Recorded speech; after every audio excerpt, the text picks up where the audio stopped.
The first mistake is being unrealistic about what schools you can get into. It's shocking to me the number of kids who say, I want to go to the top 5 schools, Harvard, MIT, Stanford. To get into these schools, you have to have proven your worth along the way, and you have to have achieved a lot, right? So the first thing I want you to do is put down the 10 schools that you think are interesting, list out their 25th, 50th, and 75th percentiles for their SATs, and watch this video on what profile does a student for Harvard have? What profile does a student for Stanford have? And when you do this, you will at least understand that this is the basics of what I need to achieve. And that'll help you rejigger your brain that you need to go extreme to get to top schools, or you're okay getting some less selective schools. And so academics, extracurriculars, recommendations, nail them, and only then do you get to go to your dream school. Otherwise, be realistic about what college you can get into, okay? The second thing here is taking too many hours of tuition. We don't have this culture of tuition in the United States, okay? You need to study on your own. You have YouTube, you have podcasts, you have your teachers after school, but you are not supposed to take tuition in 5 of 6 subjects, right? And when you get to the United States, it's extremely expensive to be taking all of these tuition classes. You won't be able to afford it. And also, nobody's going to spoon feed you the information, right? For example, I had a student who was interested in Columbia, but then they wanted to take 10 hours of tuition. Once you get there, you're not going to be able to survive because you won't have that kind of support so cheap. Also, a lot of tuitions are in person, which means you're wasting traveling time. Those are precious hours between tuition and travel that you could spend on something else, okay? Number 3 is delaying your ACT and your SAT.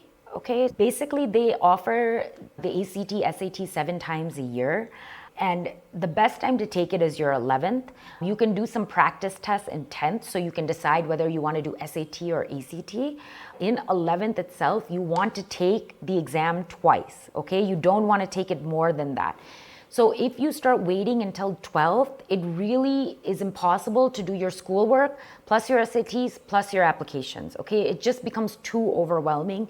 Please don't delay. Please finish it off by 11. And don't forget, you can't start building your college lists until you actually have that score with you. So you need that score as soon as you can before going into the summer of when you become a 12th grader. Number 4 is lacking information on the value of your extracurriculars, okay? So again, you need to understand what are those elements of worth. So is it difficult? Does it have impact? Is there self-initiative? Is it selective, right? Are there honors and awards? If you don't have these 5 values, then maybe your extracurricular is not worth that much. And if it's not, you can't go to the best schools even if your academics are awesome, right? So if you know you can achieve the academics, then you better start focusing on the extracurriculars, right? So that you can put them also at the level of your academics. So the 5th point here is about getting better grades than you need. So first of all, don't get me wrong. The primary filter is your grades. And so if you don't get your grades nailed, they're not even going to look at the rest of your application. If the average for a school is 1480, the max score is 1600. They keep trying to get a 1600. Do not do that. If you pass the 50% mark, you're good to go, right? Same with your IB scores. For example, you need a 38 to 41 for the top 15, okay? If that's the case, do not kill yourself to get a 45. Those few hours, not few, probably those extra hours are not needed for those few extra points, okay? So here's some proof for you. If you look at this chart, this is basically on this axis, we have our grades, and on the x-axis here, we have our ACT scores. So if you see here, the greens are accepted. So if you look, there's a person with a really low SAT and a really low GPA, right? There's even people who have middle GPAs and low SATs. And so they are accepting all kinds of people, right? It's not necessary that you're at the top, and the opposite is true. Even when you have the best grades, you can still get rejected, right? So don't spend those extra time on the grades if you don't need to. Just pass the bar so you can get through. Number 6, for getting honors and awards. I cannot tell you the number of people who come to me with just academic excellence. That's not good enough. There's too many people who have that. Start in 9th applying for competitions, or looking out for activities in which you think you can get an award, okay? I've given a few examples here. International is considered a tier 1 award, national is considered a tier 2 award, and local is considered a tier 4 award. So number 7 is not caring about your community. So basically, essentially, the whole college experience is about community, right? So they want to make sure that you're a good human being in general, that you are going to give back to the school and you're going to give back to the students around you. You're going to, after you graduate, give back to society as a whole, right? So you need to show that up front. So when you do everything focused on yourself, that is a sure shot way to get rejected. You need to show that you're willing to give back to your peers as well as your community. So one way, of course, is doing that is community service. But there's also other ways where you take a leadership role in a club, because then you're obviously impacting your peers, right? There are a lot of different types of community service activities. So you can volunteer as a crisis counselor, you can volunteer at a pet shelter, you can go out with Habitat for Humanity, you can host a charity event, you can clean up your town, you can do a blood drive, you can raise money by running, you can mentor people who are less fortunate. There are so many ideas, okay? The most common one is doing English and math teaching, so if you can avoid that'll be great. But basically the point is you want to show that you care about your community, and you need to have activities beyond just the base tier 4 activity that shows that you want to give back to your community. Number 8 is waiting too long to choose your major.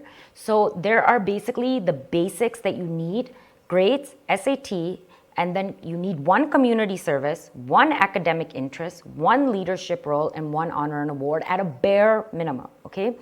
So academic interest is basically when you say, I want to be this major, like I want to be an economics major, then you need to have some proof that shows me that yes, you actually do care about economics, right?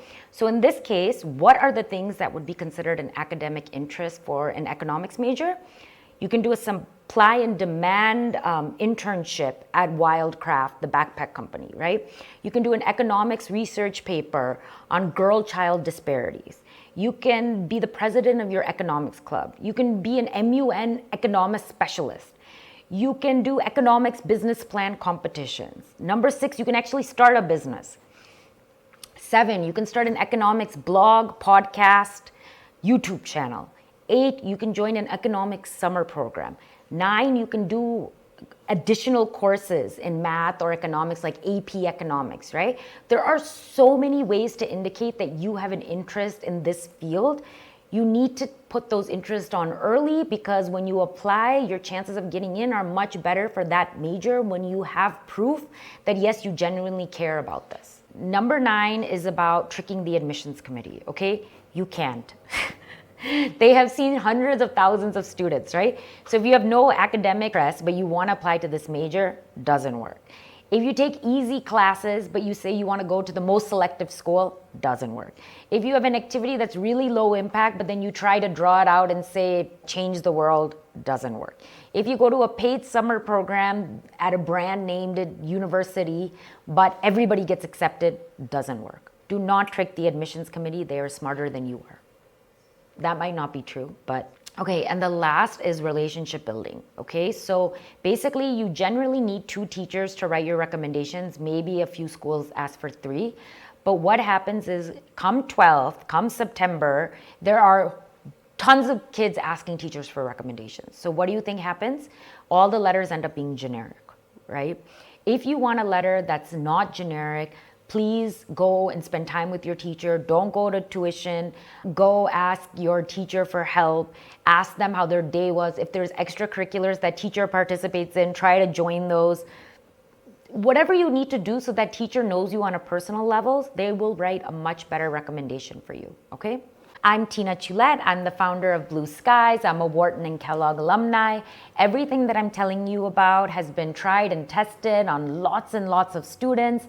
I put this together hoping to give you some tips so that you can increase and up your application game, okay? Here are the top 10 mistakes made by 9th to 11th graders. 1, being unrealistic about what schools you can get into. 2, too many hours of tuition. 3, delaying your SAT or ACT. 4, lacking information on what is the value of your ECs. 5, focusing only on academics. 6, lacking awards and honors.